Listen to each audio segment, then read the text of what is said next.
2023. I'm Zell. I'm Dan. And we're live. ATT, come.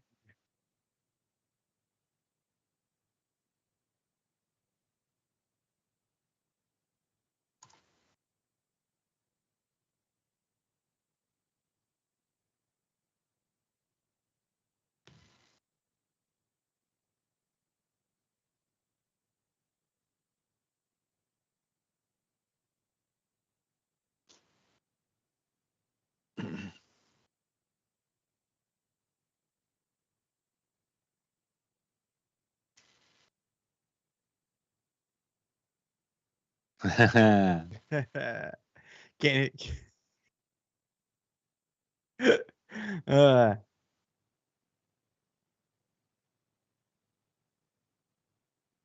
He's fucking with you. Can it? Probably fucking with you. Uh, You asked for help. You get chaos. He's fucking with you. can it? Probably fucking with you. I don't know. I don't know. I can hear you. You asked for help. You get chaos. No. He's fucking Never with you. ask anybody for anything. Probably fucking with you. I don't know. I don't know. I can hear you. It's one way to find out. You asked for help. You asked for help. You asked for say something, Brain. I'm listening to the live stream.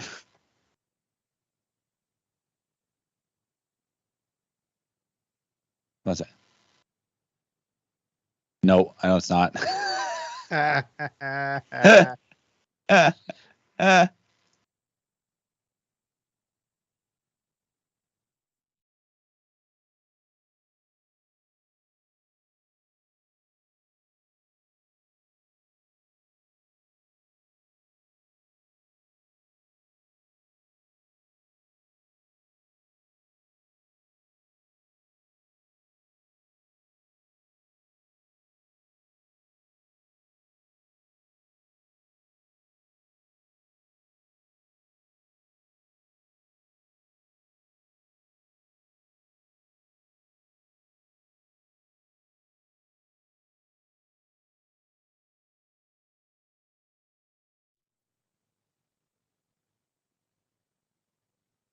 Help.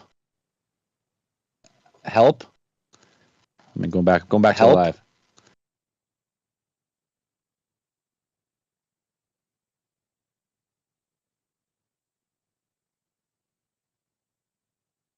No.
The meter, like your audio meter on OBS looks strong. Check. Can you hear that?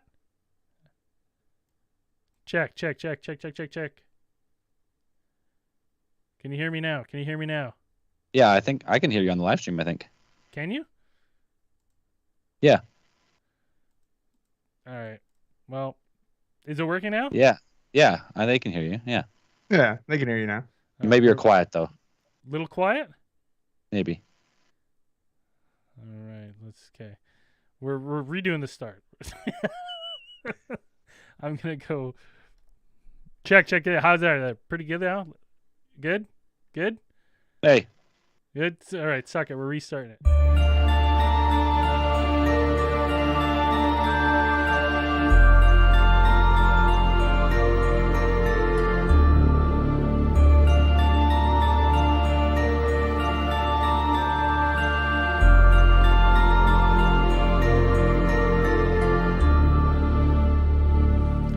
Hey, look at that. Welcome to Alien Theorists Theorizing Live. We're live. Never any We're live. problems live. I'm Braden. I'm Zell, I'm Dan again.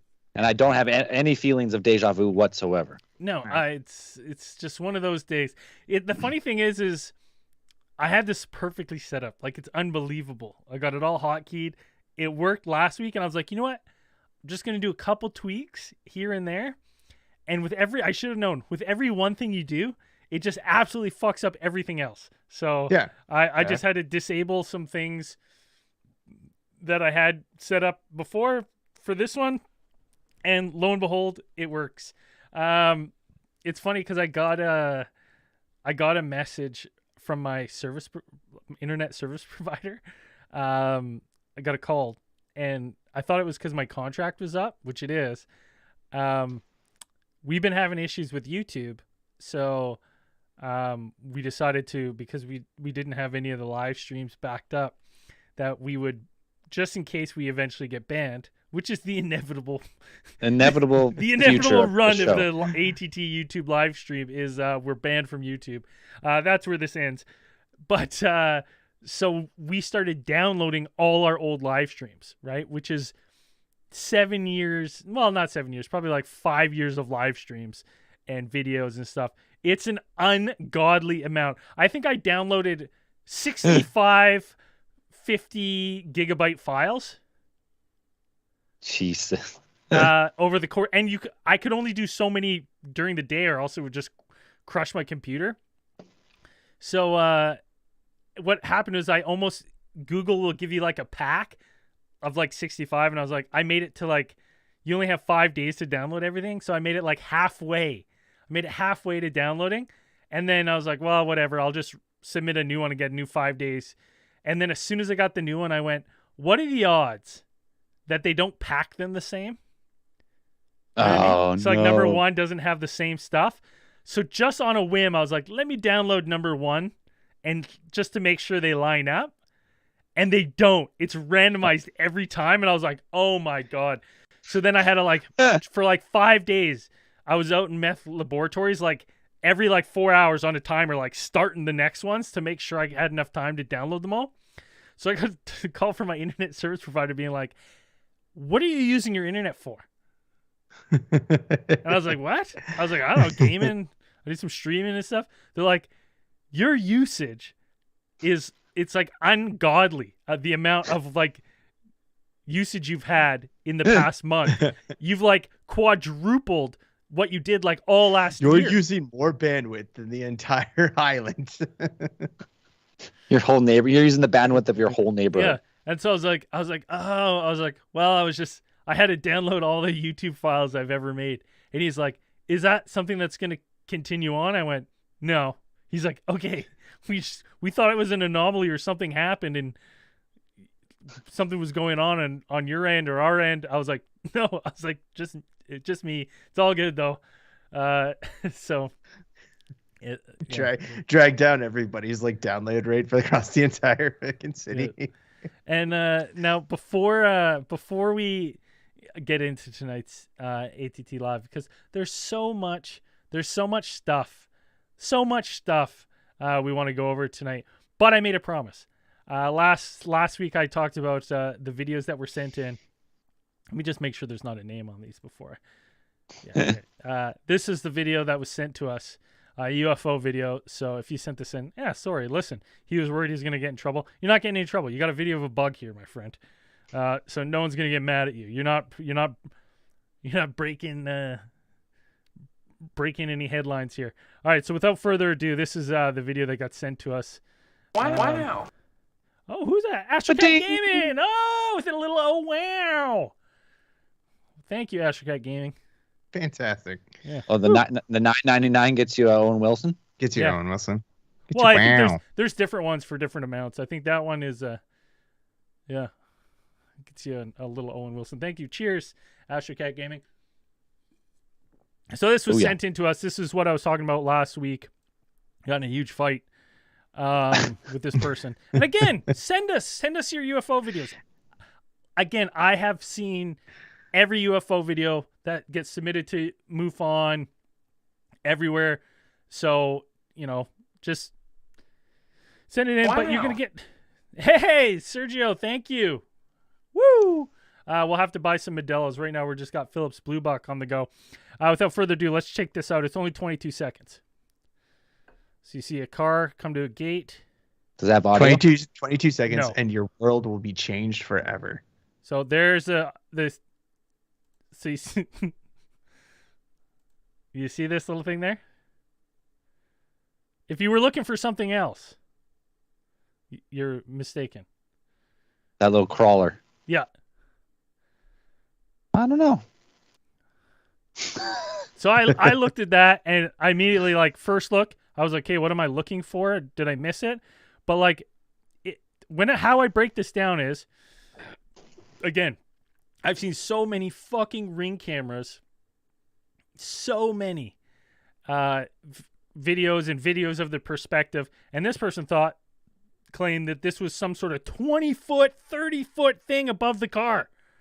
And I'm going, no, whatever this thing is on the camera, and it's looking down at the car, right? And you can see it kind of crawling and wriggling around, and then it turns. It's to me, it's something on the lens, and it's just whatever the low light lens is flicking with, is kind of messing with it. And we got into a 24-hour heated exchange about that. So, chat, let us know what you think. And those of you wondering if that was me or Owen Wilson saying wow, I guess we'll never know. One and the same. Let's fire up the Randomatron. Let's see what we got to talk about today.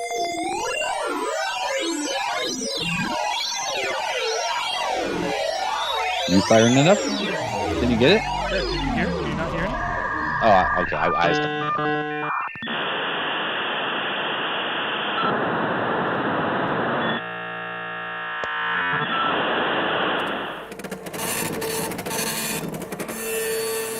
Enter the Matrix. Woo! First up, Cryptic Crush-a-thon! Oh! Look at that. Good matchup. Look at that matchup. We got Mothman versus the Rougarou. I didn't know. Rougarou has French-Canadian origins. I thought it was Canadian. Moved down to Canada. I know. Right? I know. But interesting match. We're losing Braden. You losing me? Oh, you're back. Too much bandwidth on the Randomatron and all these templates. Interesting matchup tonight in the polls. I mean, for the Cryptic Crush-a-thon, you got the two heavy hitters, the Rougarou, land-based werewolf, easily confused by, is it more than 13 pennies? Yes, if you throw a collection of more than 13 pennies, he is compulsively, he is compelled to count those pennies. Much like vampire lore, but yeah, it's very similar. So it just doesn't know what to do. So, it's a tough one. Both size and weight, pretty similar. I mean, Rougarou, sharp claws. He's got a nasty bite. That was his, his forte. So it's really anyone's. It's really the Mothman is the bringer of doom, though. Yes, the harbinger of doom. We don't know a lot about Mothman because there is no survivors, right? Any mass casualty accident the world's ever seen has probably been orchestrated by Mothman himself. Yeah, so it's it's interesting. So we want to hear from you. You guys, let us know. We got a poll up. Let us know what you think. Who's gonna take this, Mothman or Rougarou? We'll take a look at the end of the show, what the polls and what the actual outcome is. But like I said, it's evenly stacked. I mean, if Rougarou is going to get a hand of him, I imagine those claws would damage those wings if he can't fly. Right? What's the weather like in the battle? Oh, it's gonna be inside a ring, so it's a dome. So Yeah. it's there. You wouldn't have any weather. Weather wouldn't be a consideration. No Fair wind, weather. no rain. No. It'll affect the Mothman's wings. He wanted Pepsi. Okay. Hey, who wants a Pepsi? Hey, thank you, Trent Jones. Trent Jones, thank you for that little tip there. Get this man a Pepsi. Now, it's the other thing is, to me, is like, that's going to be the deciding factor. If the Rougarou can get the Mothman to stay on the ground, then I think the Rougarous might dice him up. But that's a big if, right? They're both heavy weight advantage. So if Mothman comes flying down like I was going to say like a peregrine falcon, but I guess he's going to come down like a moth. Slow and Right? kind of Slow and erratic. a little like you don't know Just where. bouncing around. How many lights are in the arena, Dan? Is this going to be an issue?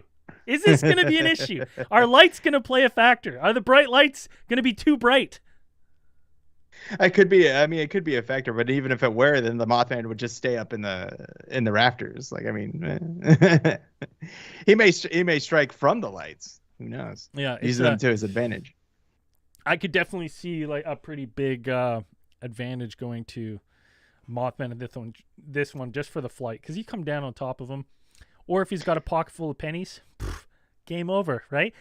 Yeah, both of them have some supernatural tricks up their sleeves. I mean, if you look at the Mothman, he probably has some small form of prescience at this point, since he is, as you guys said, he's the harbinger of doom and or guardian, considered something like that. Like so he may have a type of predictive talent. He may be able to see a little bit in the future, predict movements and such. I think also people have described the eerie glow that the Mothman has with his red eyes. So maybe that might play into something. Some kind of hypnotic effect is what some people kind of claim when you stare into the crimson red eyes of the Mothman.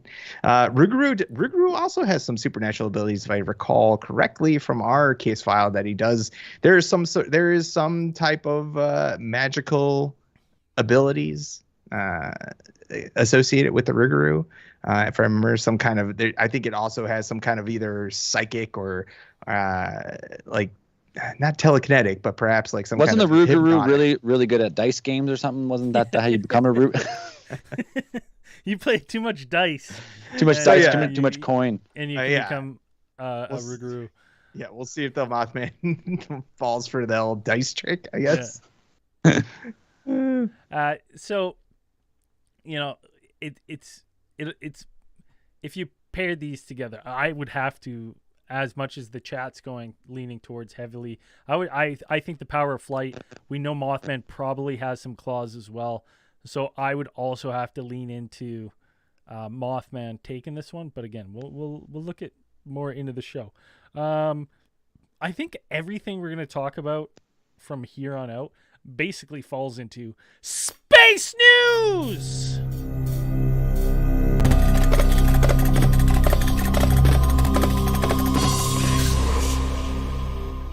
Should be like UFO news or some shit, because goddamn, I cannot wait for this next congressional UFO hearing, because they're gonna have some stuff to talk about.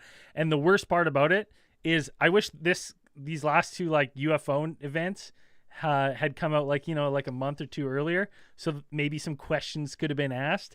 Because what's gonna happen is we're gonna have to wait till the next congressional UFO hearing. They're going to ask about these two things. They're going to go, we'll get back to you. And we're going to have to wait another 6 months down the line until we get something back from that. Probably the biggest story that's been popping off on UFO Twitter, making headlines around, is that, once again, we have a government whistleblower coming out and saying that, the United States has recovered crafts of non-human origin. For a while. They've been recovering them for a while. And then actively Decades. hiding it. Actively hiding it. And keeping the secret from us, right? Hiding the truth. Now, what do you guys think about, what was his name? David Grunch? David Grush. Grush. Grush or Grush? No, I'm not sure. Haven't watched any of the video things. Yeah, he's supposed to give an hour-long interview tonight on News Nation, which is I guess it's like a news program on Hulu. It's the Nation of News, Dan. It's right in the name. Right. Yeah, but it's broadcast on Hulu, so they're picking him up, and I guess they had him, or they're having him come on tonight. I think it's either happened or is happening right now. That they have an hour-long interview with David Grush, who is, give it a little background on him. He's a former intelligence official who led some of the analysis of the unexplained anomalous phenomenon, UAP, which he worked for the U.S. Department of Defense, one of the agencies within there. And he has gone ahead and made these claims that, like Zell said, that the U.S. government has been collecting non-human craft for decades, and that they've been keeping that information illegally from Congress. And he's gone ahead and filed a complaint that he suffered illegal retaliation for his disclosure, for his confidential disclosure. So stuff that was kept confidential, but when he went on, when he went ahead and talked about these things, that he suffered some kind of retaliation. Exactly what inform, I'm not 100% clear about what it is. And from what I've gathered and what I've read and some interviews and stuff that I've listened to, is that he's not just saying this. He's come with some classified reports that is basically pointing who to talk to, what questions to ask to uncover this information. Because from what I've heard, it's one of those friend of a friend kind of things where it's like, he's like, hey, Liz, I didn't see this stuff, but I know these people in these situations have. Yeah, found craft, fragments of craft, non-human origin. They don't necessarily say extraterrestrial origin, just unknown. What makes this one so exciting, to the UFO community, is that other intelligence officials, both retired and non-retired and active, have seemed to have gotten on and kind of corroborated either his story, Grush's story, or they have voted pretty much they've backed up that Grush is who he says he is, and that his credentials are legit. He is most of them going over his exemplary service record and the way, the ways that he served the United States government. He's worked in his certain roles. They've said that, yeah, his credibility is not to be taken lightly. It is something that him coming out and saying these things lends it a bit of heft, lends it some weight. And so those officials have said, yeah, he's if he's saying these things, you might want to take him more seriously than some dude preaching it on a street corner. Yeah, it's what's going on, Mason Peterson. Some of the things that I've seen online and popping off is that people were after this came out, they were like, shit, what's the guy who's running the congressional UFO hearings? What's the guy's name? Do you remember the guy's name, Dan? Kirk Patrick. You're talking about Kirk Patrick. Yeah. So everyone was shitting on him because they're like, well, if this just came out and this guy's saying that they're hiding it from him, he might be in the know, which means then he's maybe not answering truthfully in these congressional UFO hearings. Now, the thing is I kind of went back and listened to the second one. And I found it interesting. It just kind of popped in my head that I wish someone would have asked him, because he consistently says yeah, from my knowledge, we have nothing from light years away, extraterrestrial. We have nothing. He's very specific on outer space, nothing from light years away. But I was I wish someone there said what Zell said. Or intraterrestrial, could be, right? Are these things maybe coming from the seas, right? And that's why he was so specific in the broad. It was listen, right? Or if that's the thing, he's I know we didn't recover any of these things from space, but if it's an archaeological find, he's yeah, we didn't find it in space. We found it on Earth. It was buried, right? And he's I'm not lying. Bob Lazar's just stretching his hands right now. He's fucking toe to so.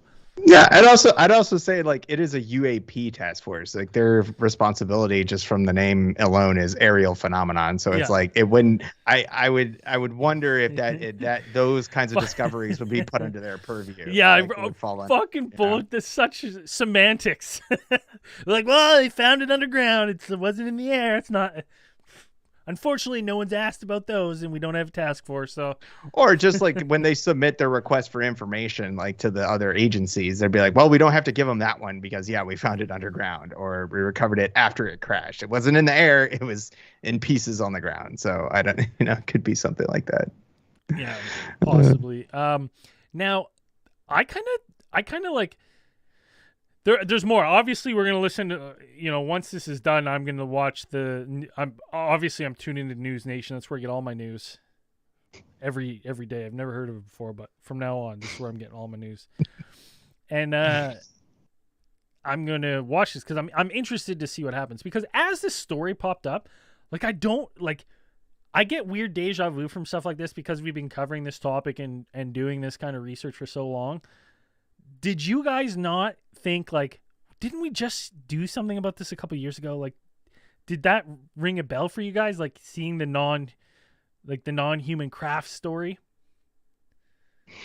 I mean, that's something that in its various forms, like we've always seemed to talk about when it's like those who have come forward, in some way or another, through official channels or kind of on their own, maybe speaking at a convention or speaking at a press conference that somebody is holding. It's usually something to this effect, that it's recovering non-terrestrial or not human craft. Yeah. So I kind of went down a little bit of a rabbit hole, like looking into this, and because I was like, God damn, I really feel like we've done this before, and I was like, this is new news, but I was like, I wonder if this is an old story. So the people who wrote this, where was it? The debrief. The debrief. The debrief are I have their names written down: Leslie Keane and Ralph Blumenthal. They wrote the article. Right. Now, if you go back in our space news, you probably have to go back 2 years or something. It might be on the intro of a case file. But we talk about a story from the New York Times about an Eric Davis and he claims that the government's hiding basically the same story, crafts of non-human origin, and they talk about all this stuff.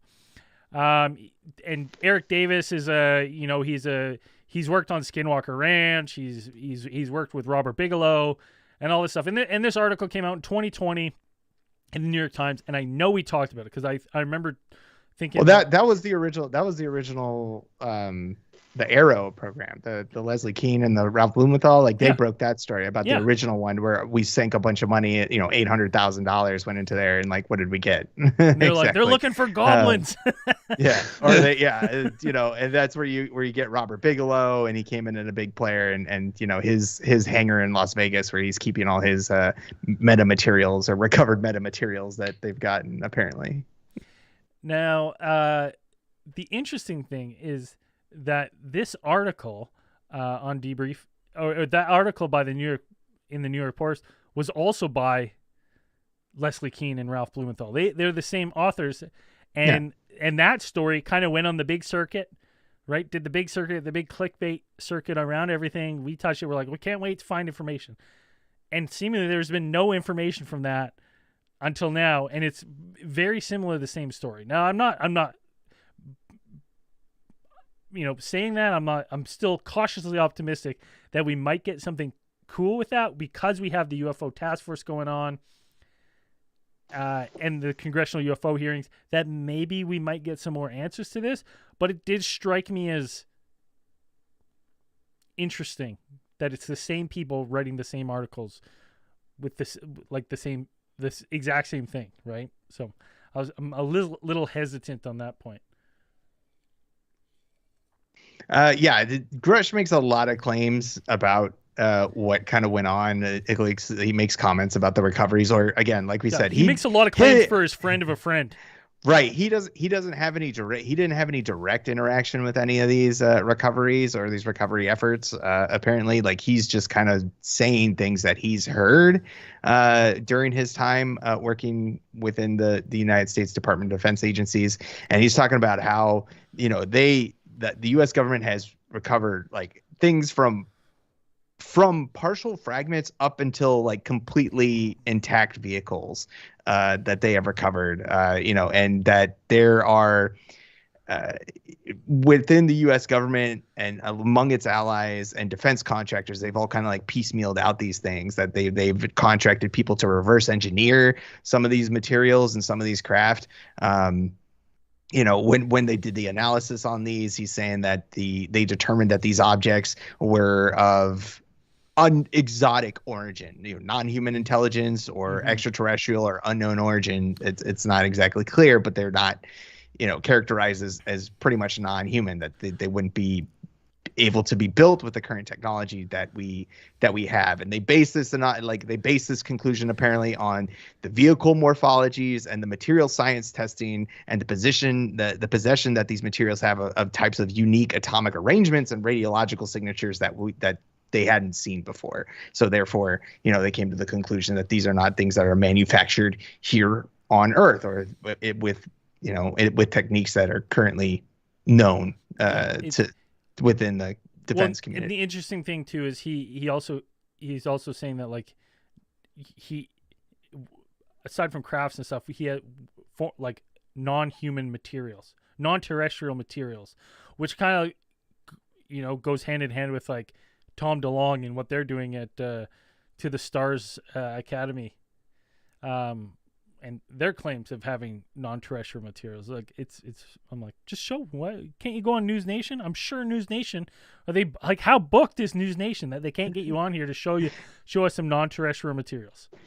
And furthermore, he even went to apparently he's done like one interview so far. I know he did like a preliminary interview for News Nation, and then like the big one was coming out this week, I think. And like in this follow-up interview after like the debrief stuff came out, and then it got published in a couple other, I think like the Guardian had a thing about it, popped up in a couple tabloids and things like that. I think the Guardian and the Hill kind of are the two most reputable ones at this point. And then there was some rumor of like a New York Times, a Washington Post, like they had gotten wind of the story, but they wanted to take a minute to verify some sources, and they haven't put anything out about it yet.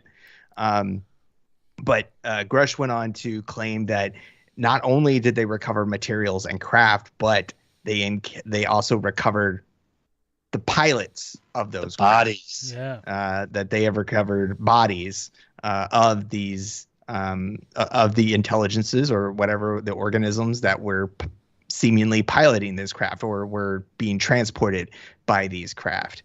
The sizes of these craft apparently varied very much. Like they were either he said one of the craft was like as large as a football field. Thank you, Leon Cherry.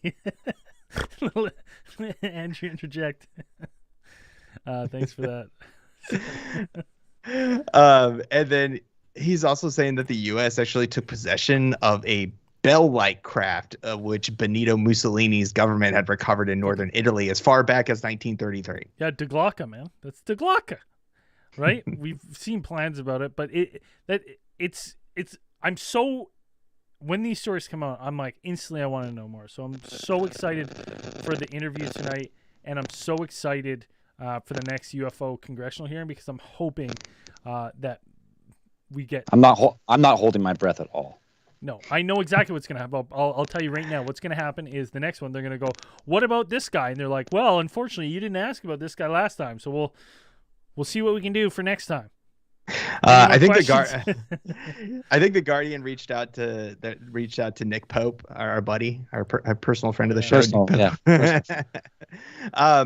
And Nick Pope was pretty cautious about his kind of coming to a conclusion that these claims are all that they seem to be. He was saying that there's probably 3 key pieces of information that we really need that will lend more weight to the claims that Grush is making. He's saying number 1, like you need the project name or the office name of what Grush was working on, or what these where these recovery efforts were going through. Also, number two, you probably want to know who the person in charge of that was, the director or the commanding officer, whoever was kind of put in charge of these efforts, and then probably what agency, third and finally, what agency that was embedded in. So whether it's the CIA, any of the alphabet, FBI, CIA, DOD, DARPA, whatever, any of those, like where is it coming from? Those, if you get any one of those, like you'll get closer to figuring out exactly what's going on. Or you gotta show a craft. Yeah. Yeah, that too. What is just the bodies. Like if you had the think about it, if you had that craft, you would do the full world circuit. You'd be the world's most famous man. Oh, buddy. Like, I have an alien craft. Here it is. Come look at it. Take some pictures. Then you're dead, I guess. It's gone. It's in my garage, I guess. They steal it, and then you make one out of wood and tinfoil. And they're like, "That's just wood and tinfoil." You're like, "I had the real one, but it was stolen." It was stolen. The story is old Rick as time. Dyer. I had a real Bigfoot body, but then he said, "This is just a bunch of possums." Like, well, I just made a replica of it. The CIA stole it. Before we get into the next story, a bunch of hypotheticals is being asked in the chat. I'm going to pull one up here. This is the first one I'm seeing. It's from Andrew Ward. He says, would you rather eat pizza till you explode or chicken nuggets until you explode? Probably pizza. Pizza? But explode, does he just mean like it's shit in your pants? No, I think he means like you literally, your skin tears. You're so full of pizza that you just erupt. What was that, like Yoshi's Island commercial? There was a commercial I remember like a long time. So seared in my memory, where the guy just like keeps eating until he explodes. Yeah. It was like a Super Nintendo game. I just remember the ad for it. And I think it was Yoshi's Island. My concern it's no brainer because pizza is way better. Yeah, I think pizza's way better, and I think pizza could do it to me. Like if the goal is to actually explode, I think pizza could do it, because I don't know if there's a number of chicken nuggets that I eat where I die in any scenario. Like, I don't think there's a lethal limit of chicken nuggets, but I definitely think there's a lethal limit of pizza that I could eat. The cheese and Yeah, like it would just dough. Yeah, and everything is just so heavy, but like, dead. But chicken nuggets, yeah, I feel it's like a Yoshi's Island commercial. I just found it on YouTube. The guy keeps eating until he fucking explodes. It is disgusting. That was like a real commercial. The next story we're gonna talk about tonight. This is a case file in the making. Like we are at the early stages of seeing a future case file, stuff that we're going to be talking about, like much like various encounters that we've talked about throughout time. We're at the early stages of this one. We don't know witnesses' names yet. We don't have a lot of interviews with the people. But if you don't know, what I'm talking about is the Las Vegas UFO sighting that happened. I think it was May 1st. May 1st this happened. An absolute incredible story coming from Vegas. Basically what happened is the thing that sparked this initial call is a 911 call. And the 911 call is basically someone like being like, something came down in my backyard and there's 8-foot creatures in the backyard. There's creatures. You can go look up the YouTube audio of this. Type in Las Vegas UFO 911 call. I think if we play it, I think instant ban. We'll just get that strike a little bit quicker if we play it. I think if you go to the guy, one of the witnesses is his YouTube channel is Alien Space Society 51, and he has one video where he kind of posts a compilation of everything. But his 911 call, he calls, he goes, there's some 8-foot people. And then he goes, they're not people. They're some sort of creatures. They got big eyes. And the 911 operator's like, what? And he's like, they're not people. They're some sort of creatures. They're standing back there. Something came down. Right? We've heard these wild phone calls before. We've heard all this. But the interesting thing about this one is we start to instantly get corroboration. Earlier in the night, just before that 911 call, Las Vegas police officers were responding to another call where their body cam catches something coming down from the sky, right? And they see something and they make a comment to it. So I think I can show this video, this portion of the video silent. You see the police officers talking to someone, and Oh no, this isn't the body cam. This is them talking about the creature. I'll see if I can cue it up here in a second. But basically, like the body cam catches this green light coming down, and then these officers are talking about like, yeah, I saw some lights coming down. Then they receive this 911 call, being like, hey, listen, there's someone calling saying there's 8-foot creatures, and they're caught on the body cam saying the only reason they're taking this call seriously is because officers in the area saw something come down, like corroborated the evidence. They're like, and they have it on a body cam footage of something like some green light. Looks like it's just coming down from the sky. And I just found it right here. So let's view this. This is officer body cam from earlier in the night. If you watch the just above that bright white light to the right of the car, you'll see something coming down here.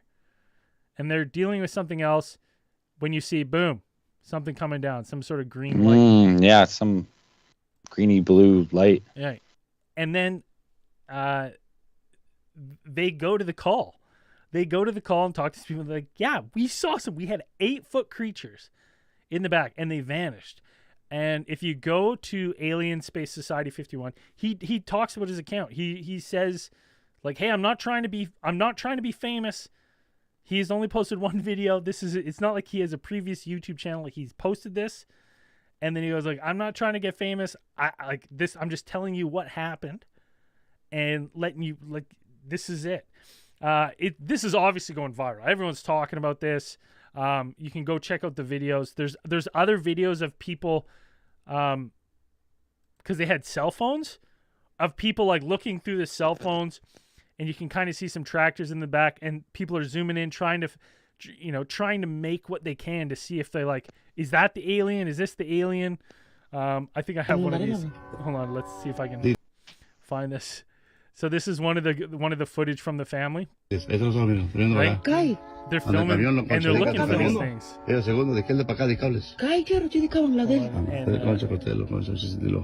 Someone freezes this. So that's the truck he was working on. And now someone freezes it, and they say that what you're seeing here is a head and one of the eyes obstructed. Right? But I'm like, I mean, goddamn, that's hard. It's hard to say, right? Like it's a tough one for me to. The alien's just standing in the middle of the road under a street lamp in the distance. Yeah, and this is the other one here, of them when they like after they call and they're shooting the video. So some people say if you watch the fence line, there's something that moves in the fence line. At the bottom of the fence, I watched this one, they say there's like, you can see the eyes and like the hands at the bottom. And something, moves off to the side, right of the way. It's like right here. Yeah, if you were to pause it and zoom in. But this guy shines a light, you know what I mean? Like if you pause it. Hopped over the fence the other way though. Yeah, maybe. Quickly. And then they run back. And she seems to be looking at the fence. Oh, you just put your gun in your pocket. Gun? Oh, he does have a pistol! You just put your gun in the pocket? Look at this. Hold on. That's a pistol, right? Look at that. Do you see that? He was just putting that in his pocket. I mean, he's just trying to put it in his pocket. That doesn't seem safe to me. But okay. I don't know what that's. All right. Right. Interesting stuff though coming out from there. So it's like, it's weird where this one's gonna go. Obviously our boy George Knapp already on the scene. He's all over it. Sure. All over it. He's got a binder full of notes. Yep. Now he's said basically already. He's like, I've interviewed the witnesses. And he cannot detect a hint of a hoax. Then he's at odds with James Fox, who did like a full 180. James Fox, producer, director of, or what was it, the Virginia, and then he did a couple of the documentaries that we've talked about on the show. The most recent one what was it called? Not The Phenomenon, it was the other one. I think he did The Phenomenon. He did The Phenomenon. The other one is the one we just talked about. Yeah, we just Yeah. talked about that one. But apparently, like he was full on board, and then like within like 48 hours or like 24, 48 hours, he was like, no. He's like, this is a hoax. Like, But why? Did he give any reasons? there's Because some he also there's some produced, talk. in my opinion, one of the worst UFO documentaries I've ever seen. It was just rehashing of everything and had one guy crying in a field. There's some stuff running around that the videos that at least the one really official one that made the first rounds, the one that everybody was like zooming in and really making real, red circles everywhere, and everybody trying to be like, yeah, this is the alien, this is it. Turn your head sideways. Yeah, if you like watch it upside down, and you kind of, if you put your hands in front of your eyes and look at it, then you'll able to see the alien creature opening up its eyes or something like that and everything. He was saying that there's some audio. People are saying that there's some audio pulled from there that isn't native to the actual recording itself. That's been edited in. There's also talk about apparently in one of the phone calls or one of the reports that the kid made, he talked about there being like a evidence of like something landing, like a circle or something like that. And then people were calling that out, saying that if you look on Google Maps at the exact location, like there's a circle there, but that circle's been there for like months, years. Yeah, but apparently. maybe it's one of those things where he's just attributing that after the fact. Like, I'm just giving this kid the benefit of the doubt when he calls, like he's going out there and he's like, "Hey, this is where it happened. And look at this. There's a circle here," and he's just making connection, never noticed it before. But now you have internet sleuths going through and being like, "He's obviously lying." Well, it's like maybe he never saw that before. Because my thing is, you have like if you watch the body cam of the cops come there like, "Hey, we weren't going to take this seriously, but we saw something come down." And then they're like, they went back, they check it out. They're like, "Hey, we don't see anything there." And they're like, "Yeah," they left. And they go, "Deal with this yourself if they come back. We want nothing to do with this." And then some people also pointed out how it seems a little bit strange that the kid who his YouTube channel popped up like a week after this occurred, and like just before the story broke, he published the channel, and then he's had other alien themed YouTube channels before. Remove them. Well, yeah, And, all like, 51. He's on iteration 51. He's had other YouTube channels that have hosted like alien related content apparently. So but we don't even know this kid's name right now. Like you cannot find this kid's name. It's not public knowledge right now. I haven't seen anything because I saw the reports being like, this guy's been posting nonstop. I couldn't find one other channel that I could attribute to this guy with this kid. Oh, let's see it. So if anyone can find it, show us. Or if they've been if you see this guy, right? This is him letting you know. If you see him on another channel being like, "Yo, this is me on my alien channel." It's your boy. It's your boy. Smash that like and subscribe button. Let us know because we're interested. But like, I watched the full 7-minute video he posted. And I was like, it seems legit. He just has it compiled. He's like, this is what happened. If you look here, this is what this video is. Like, it's interesting to hear him talk about it. I didn't think for a second I watched the videos and I didn't go like, all right, this is chopped up. I'll say the same thing I say with every video. If this was me, I would run the video way longer. Just saying, if you're filming an event, leave no room for doubt. Wait till you walk back in your house and say, "Oh, yeah, I'm going to end the camera," and then end it. When there's an abrupt like cut to footage, I always go, was that a turn off randomly? Like, or was there something, did they go, "Oh, it was nothing," right? You know what I mean? Like, just let it run out. If you, just for the people listening, raw uncut.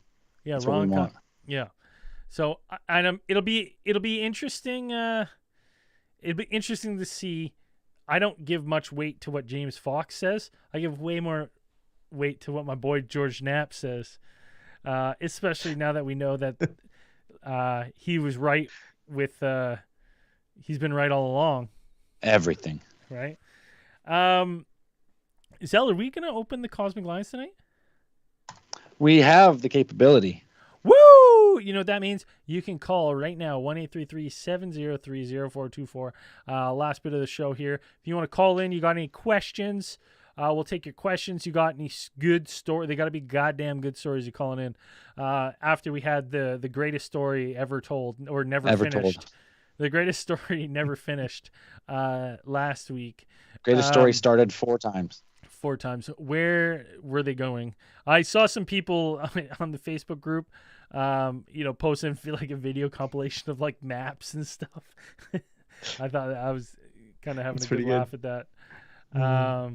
But I'd be interested. So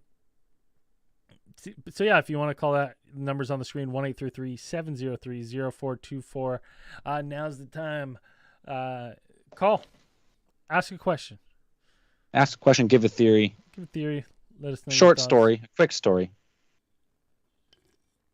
Let us know. But with the Vegas one, I think it's too early just to jump on one way or another. This is legit. It's a hoax. Because goddamn, is it convenient? Was this kid just waiting for something to see an unidentified object? Or are we then going to say that he went as far as to like what the officers caught, that green orb, is also his doing to like add credibility to this? You want to take a call? Yeah, let's take it. All right. Let's bring someone on the line. Hello. Hello. Hello. Welcome to the show. Can you hear us? Yes. Can you hear me? Yeah. We got you. You're a little quiet. I'm going to turn you up. Bandito. Okay. What's going on, Bandito? Nothing. So, I called about the alien thing or the possible UFO thing last week, but I have a possible ghosty thing this time. But it also could just be, I like to say, a brain tumor. I don't know. So let me tell you about it, and then you guys can help me decide. Lay it on us. Okay, so all of my grandparents have passed. When my dad's mom passed, way back when I was in junior high, so like 90s, she and my sister were pretty close. And when she passed, my sister would smell her perfume just randomly places, and it was a perfume that you couldn't buy anymore. It was a bottle that she'd had for a really long time, that kind of thing. So it's not like she was just randomly smelling on people, because it's in the store. It was, a discontinued type of thing. Well, my other grandma, okay, wait, go back to this one. So her and I went camping up at her cabin one spring break, and she has a thing about always closing the upstairs blinds because the sun comes in and it heats the upstairs up, and it's just a cabin. There's no like AC or anything. It's just windows. So we went out to the river, and when we came back, she swears that she didn't put the curtains down because my grandma passed, whatever. It was just us. We didn't care if it was open and it was spring break, so it wasn't really hot. But when we came back from the river, we looked up at that window as we're walking in, and the blinds are down. And these are old, tough blinds. Like, you had to, really pull to the side to get them to drop, and it was just a very weird thing. And at that point, we were like, okay, we're going to go home now. We were going to stay another couple days, but we decided to turn around and just pack up and go home. She was freaked out. I didn't really care. Didn't really bother me, but she was super freaked. But didn't actually see an apparition, just the curtains were closed. No, just yeah. And like I said, they were really tough, so it's not like they could have slid down on their own. They never had before. It would have been a really weird thing to have it happen on its own at that time. Is your sister, is she a boozer? No, she is not. Okay, we'll scratch that off at the the list. time, she was 18 and I would have been 16, so technically too young to drink. So, Technically, whatever. but we were all there. Okay, so then my other grandma, my mom's mom, was a super heavy smoker. Like, she would smoke in her prime a carton a day or a carton in a day and a half. Like, she was a smoker. And I can't stand cigarette smoke. It gets into my nose and it just burns, and I just can't get rid of it. Well, for several years now, I just at random times will just start smelling cigarette smoke. I can be completely alone. I can be at work completely alone in a big post office. I could be in the car driving on the freeway with the windows up. I can be at my house where nobody in my house currently smokes, and I will just start smelling cigarette smoke. And when the other people are around, I'll ask them, like, oh, God, do you guys smell that? Is someone around here smoking? And nobody else smells it. Like, nobody. And they're like, no, we don't smell it. I'm like, oh, it's just me again. So, I don't know. I think I'm being haunted by my grandma, and I don't know why. She's just following you around, puffing me. smoke in your Packing face. darts. I guess she didn't like me. Like, she loved my sister because it was her first grandchild, and she loved my brother because he's the only boy and the youngest. I was the middle child, so I'm that typical middle child got screwed kind of thing. Yeah. In my opinion. But she just didn't like me. She didn't really like anybody. She was kind of a grumpy old lady. Did she like your siblings? Yeah, I smell. Yes. So she just didn't really like me. here's maybe a comforting thought. Maybe she follows you because she's not worried about them, and she's more interested in you because she was worried. She's like, Bandito was always into trouble. I better keep an eye on her, right? And that's why she's following you and not them, because she's like, you know what I mean? Like, she's like, I don't got to worry about this. Okay. But I'm the perfect child. Yeah. I'm like never in trouble. My sister's the one who ran away. My brother's the one who got kicked out of the house. I'm like the perfect child. I really was. I was the middle child who took care of the older sister, took care of the younger brother, made sure everybody was good after school. You know what I mean? Like, I was always a perfect kid. And I still am. But I've looked into it because it happens a lot. And there is like a brain thing for like senses or for smells. But usually it's like when people smell like toast or does that mean you're having a stroke or something? Yeah. So there's that one, and like there's other things that go along with certain smells. But cigarette smoke is like really low on the list. Not a lot of people report that one. There's other smells like cinnamon and toast, and like I think it's like peaches or something kind of weird. But like I said, I just always smell smoke, so I kind of feel like I'm just always being haunted. Like there's always something or someone, maybe not my grandma, but somebody else always around me that's smoking. It's crazy. Huh. Yeah, I mean, it's a tough one to tell. Yeah. Or you're just on the cusp of an aneurysm at all times. That could be. At some point, I'm just going to stroke out. Yeah, there's really only two options. Awesome. But, all right. Well, we're going to keep the lines rolling, but we appreciate you. Just before you go, what do you think of the Vegas UFO? So I didn't really see anything on it until you talked about it, but then I remembered that I did see a TikTok of somebody breaking down that fence video, and I just saw the broken down part where they were like, again, circling like you were saying, and they talked about some big shadow thing that came over, like an 8-foot shadow thing that came up behind the fence as they were kind of going through it or kind of walking up to it, as they were also showing the little head and fingers at the bottom of the fence. But then when I saw the full video that you just played, they had a flashlight. The flashlight is obviously going to be making the shadow come over the fence. So that to me is explainable. The weird little fingery things, I mean, that could just be a play of the wood.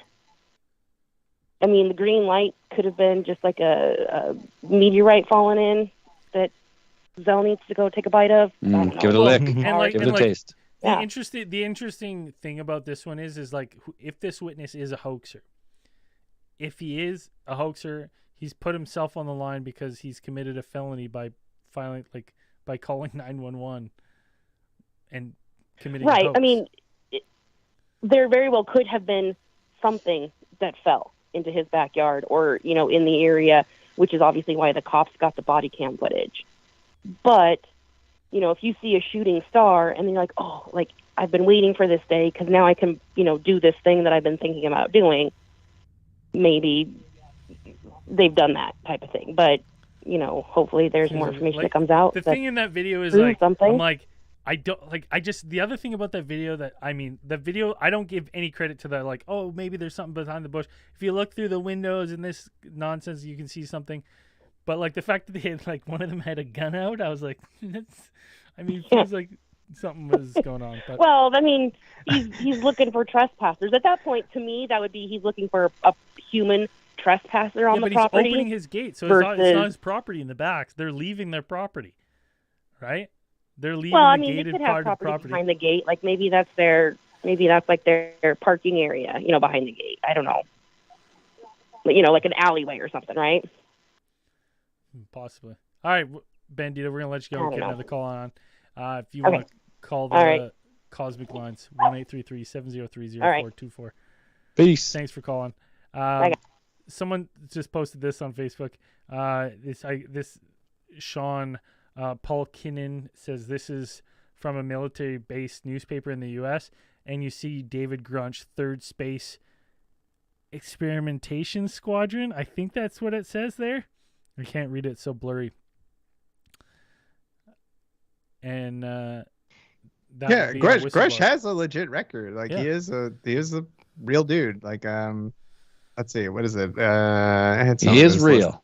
list. Yeah, he is a real person, an actual person. Let's see, what was it? See, Grush, like his stuff, he's 36. He's apparently a decorated former combat officer from in Afghanistan. He's a veteran of the National Geospatial Intelligence Agency, NGA, and the National Reconnaissance Office, NRO. He served as the Reconnaissance Office's representative to the Unidentified Aerial Phenomenon Task Force from 2019 to 2021. And then from 2021 to July 2022, he was the NGA's co-lead on the UAP analysis and its representative to the task force. They're legit. So he has. Those are credentials. Did you not already say that at the start of the show? Or think did I just so. think you said that? No. I said he is like. I said that he had worked for the. I said that he was a intelligence official with the UAP, U.S. Department of Defense Agency. Oh, And okay. talk about that. So yeah, I didn't. I got a feeling of deja vu, and I was like, wait, did Dad say something, or I just make that up? No. All right, we got one more caller here. Let's bring him on. Hello. Hey, how you guys doing? Am I actually on? You are on now. You are on live. Holy hell, it's like a dream come true. Dream bigger. Yeah. Well, maybe. I don't know. You could do better, My buddy. pipe What's your name? Where are you calling from? I'm John. I'm calling from Portland, Oregon. Portland. John from Oregon. Not too far. Not too far. So is it any stories or encounters tonight or what? Yeah. Stories, questions, thoughts on theories, whatever you want. We'll give you. You got 5 minutes. So I've got one. Okay, cool. I'll go quick. I've been listening since the prolapse days. Been meaning to call for a couple of years. OGP. Finally got the chance. So I got an alien one, I think, for you here. Perfect. So you guys had a caller probably a couple of years ago. Similar interaction, similar location. So I grew up in Northern California, kind of in between Lodi and Stockton, if you guys know where that is at all. And coming home late one night, this is all like farmland and stuff out here. Trying to get home way past curfew. I'm flying down these country roads. And there's a couple cars in front of me. Everyone's kind of slowing down. There's this giant kind of bright light hovering over one of these country roads, and didn't think anything of it. A lot of times you get crop dusters or helicopters out there late at night, a lot of times, not trying to like spook cattle and stuff during the day.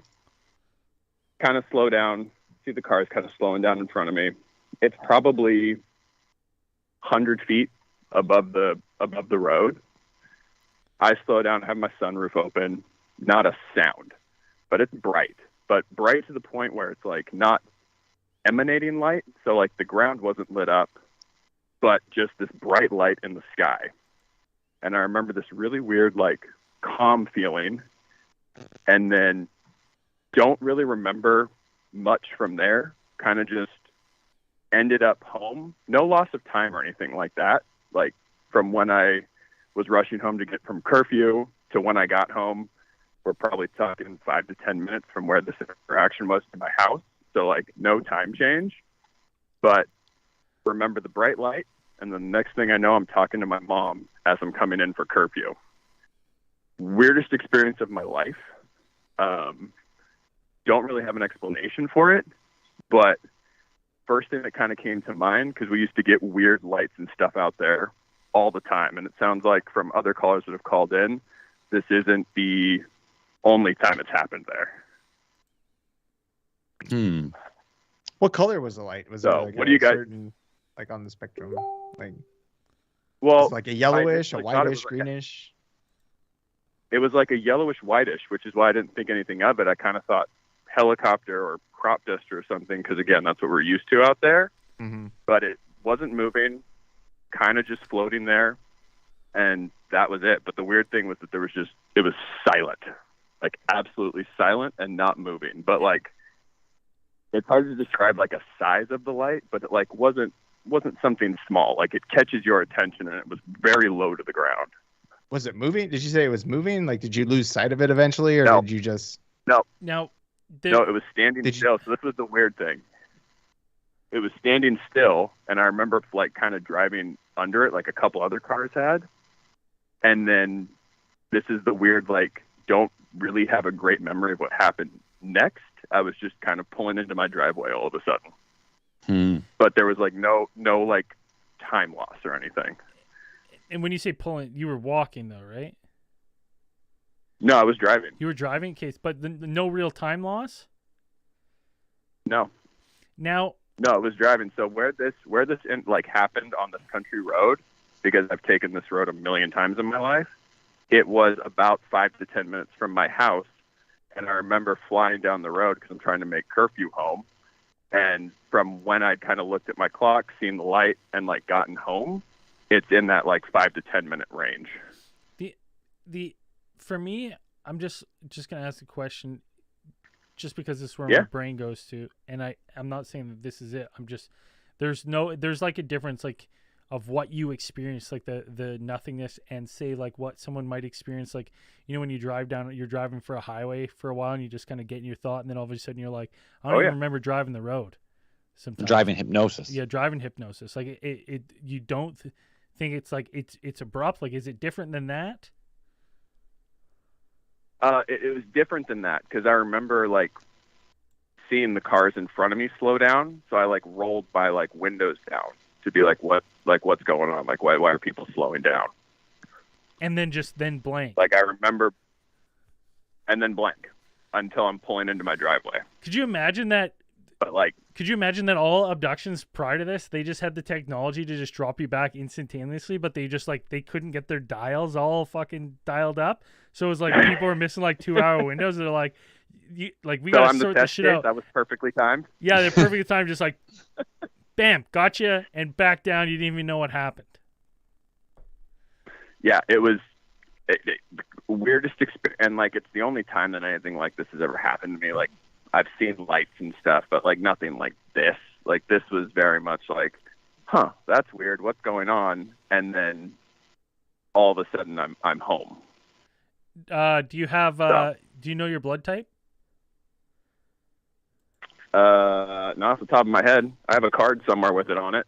Not what's the one that was RH negative? It's not RH negative. I don't think so. They don't put that on your blood type card. You should find out. I don't know. I don't think. No, you're I an don't know. A or I think I'm AB something or positive. O or O positive.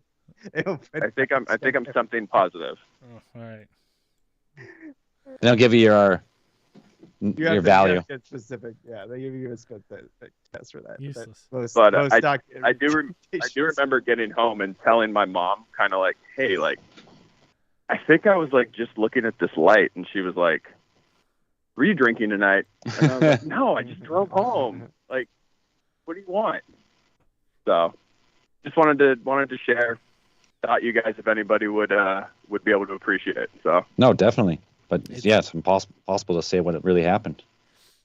Fucking weird. Yeah, it's no weird idea. if you that's figure it out. Let me know. It stuck with you though, so obviously it affected you. Should try some 20 years ago, man. hypnotic regression, man. Why not? Who knows? Unlock the horrors. Regression, maybe some Yeah. mushrooms. Yeah. What other traumas will you unlock? Unlock the False traumas order. and then call us back. All of a sudden, he was actually on the spaceship for a week. Yeah. Yeah. My whole life is a lie.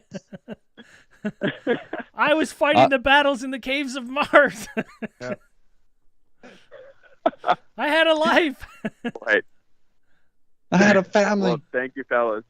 All right, man. Hey, thanks for the call. I don't Thanks want for to calling. take up too much. All right, man. Have a good night.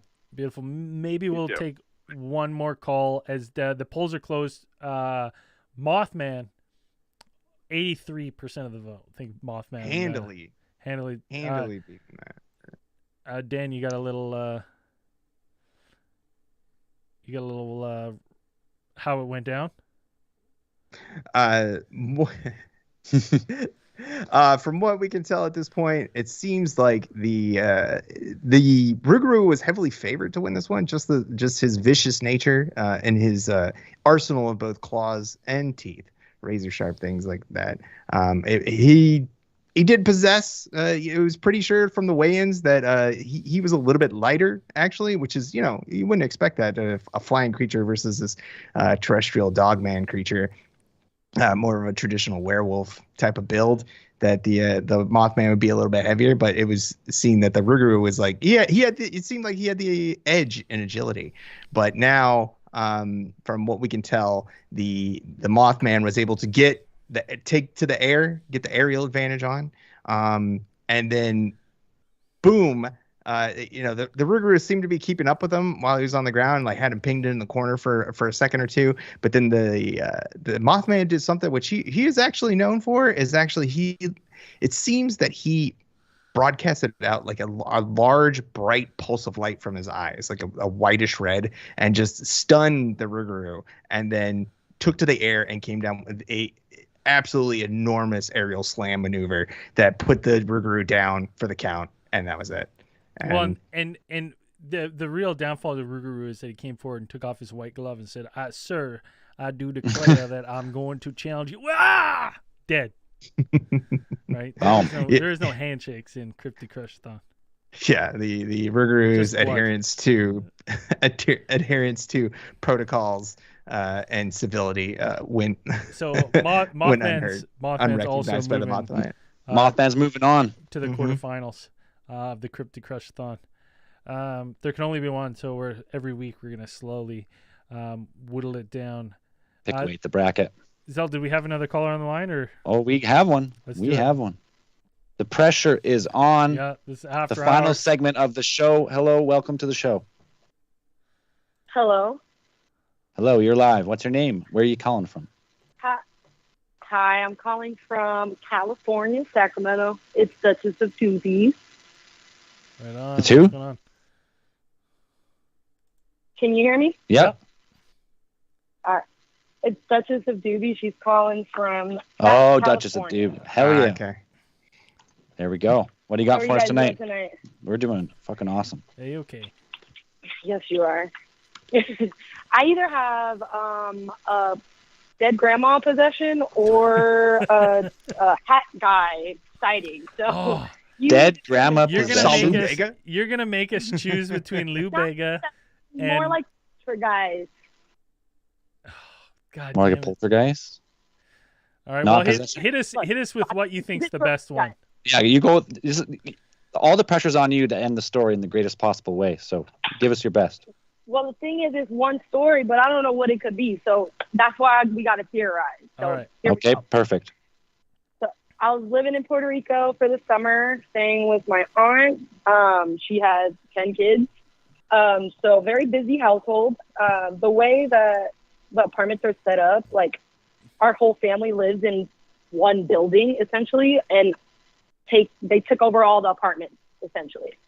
So I moved out there for a little while after my grandma passed. And of course, the one empty apartment that is ready for me to stay for the whole, summer is my grandma's empty apartment. So that already made it kind of creepy. So basically one night me and my cousins were in my grandma's room, which was obviously where the bed and vanity and everything was set up. We were getting ready to go out for the night. And my little cousin, she was, at this time, I was probably like 16, still doing things we shouldn't have been doing, but my little cousin was about 9. And again, we're in Puerto Rico, so they bring up to me, I'm the Americanized cousin. So they bring up to me Bloody Mary. So I'm trying to be the big cousin, being like, that doesn't exist, that's fake, this and that. Still don't believe in that, but hey, just you can decide what you want to decide at the end. So we go to the bathroom, shut the shutters. It's like those old metal shutters where you have to like crank them. It's not really like a window. Yeah. So we go in there. There's still a little bit of light creeping through or whatever. My cousin's behind me and she's holding on to me and we're looking in the mirror and I'm like, look.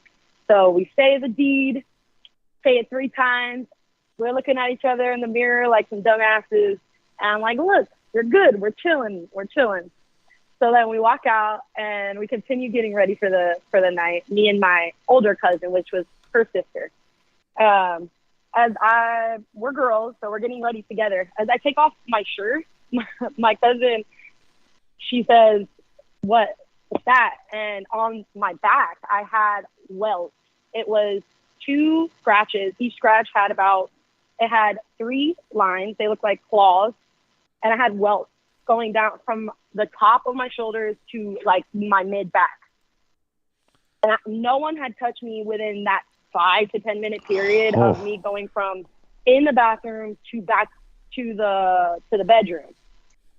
So after that happened, of course, we're like, okay, what the fuck? Okay, obviously we're kids, so we're like, telling ghost stories, or this could be that could be that, whatever. I'm still trying to be the big cousin and trying to be like, oh, that's nothing. It's nothing. Meanwhile, I'm shaking my fucking boots. So there's 10 cousins. So one of the older siblings comes in. A boy comes in and starts fucking with us.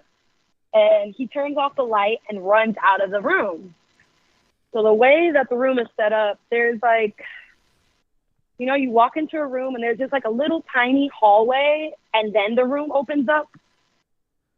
I don't know if you can kind of imagine that. It's kind of like a tiny little corridor and then the room opens up. Right. So that's where the light switch is, where the door is, essentially, right next to the door.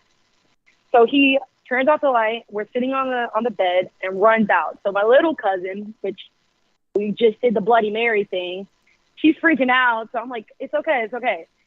Obviously, I can't see in the dark, so my eyes are like trying to adjust. And so I get up. She's holding on to me by my waist, and I'm literally just waving my arms in like trying to catch a wall to get the light switch.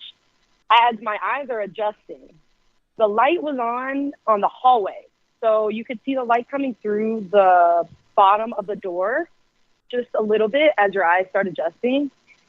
And as soon as I made eye contact with what my brain was trying to figure out what the fuck this was, my cousin right behind me that was holding on to me, literally like just in complete tears, scream right in my ear. And I'm like freaking out because I'm like, she must have seen whatever the fuck I just seen, even though we didn't even talk about it.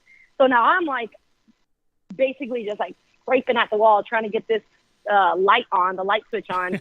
And as soon as I get the light switch on, obviously there's nothing fucking there. But I swear to you, as soon as my eyes adjusted, and it was like so cohesive, my eyes adjusted, I saw the silhouette. This motherfucker was just standing on the inside of the room, so you could see the silhouette. It looks like his arms or their arms were kind of like they're holding them above their shoulders, kind of like in like a menacing kind of thing. And you could see claws, and this motherfucker had a top hat on. I was like so confused. And then the lights come on, we're like screaming, what the fuck? And then everyone comes running in the room, and that happened. But yes, you guys need to tell me. I don't know. What do you think? I mean, well, everyone knows it's a fact. All of Puerto Rico is haunted. So this is true. Exactly. And she just passed away in a couple months. So we're already on our toes. Like, yeah. I mean, could be. It's that's how irresponsible are you to do this, to traumatize your little cousins like this? I didn't. I swear. That's the thing. Like, if anything, they would have fucking traumatized me. Well, I know, but that's you involve them, and they're obviously the ones willing this thing into existence. We don't have that kind of power. The little kids do, right? You were tapped into whatever they were imagining there, and they obviously summoned the Hat Man. Well, so the Hat Man takes Bloody Mary requests now? The Hat Man could be many different forms. He's a man of many hats. I was just... As they there say. we go. Okay, because I was very confused how it started off with trying to poke fun at Bloody Mary, and then it ended up being fucking Wealth and Hat Man sightings. I've never been able to understand the cohesiveness of that. And did you ever have any issues like in the building or anything? Was it like a reoccurring thing? Oh yeah, fuck yeah. Getting haunted? Oh yeah, there's plenty of it. We saw our grandma on the porch on the rocking chair a week after she passed. Well, so like people were down on the street walking past the buildings, because the way that these buildings are, it's 4 floors. You have your patios with it's like gated patio, and then it's only 2 apartments on each side. So like the stairwell's right in the middle. So yeah, there was at least 2 sightings where she was saw on her patio, just from our little building. It's a bunch of buildings together, but just from our building where our family is, a week after she passed, 2 people saw, they didn't know that she had passed, and they saw her on her patio, on her rocking chair. She wasn't fully ready. Yeah, to pass. Yeah, the hat. Came back for a couple other, little haunt, little rock. Seeing the Hat Man's a weird thing. I've seen him. Tons of other people have seen the Hat Man. I've never experienced anything like that. That was the most fucked up shit. As far as like spirit entity, like that was really, really like random. Terrifying. Yeah. Dutch News, we gotta let you go. Thanks for calling in. Yeah, thanks guys. If anyone else has ever seen the Hat Man and you weren't asleep, let us know. Give us a call. Next Cosmic Channels is going to be or Cosmic Channels ATT Live is going to be June 25th. You can check it out. Someone in the chat saying that we got to go to the judges scorecard on that Rougarou Mothman, because if you kill a Rougarou, don't you become a Rougarou?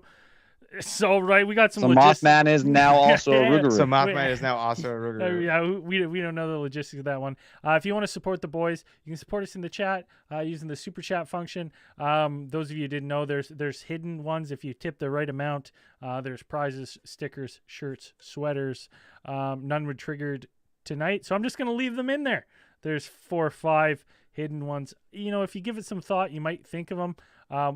There's some pretty good prizes to be won. Patreon.com/Alien Theorists. Anything else before we go? That's it. No. All right. Peace. Signing off. Everybody, keep those eyes on the skies.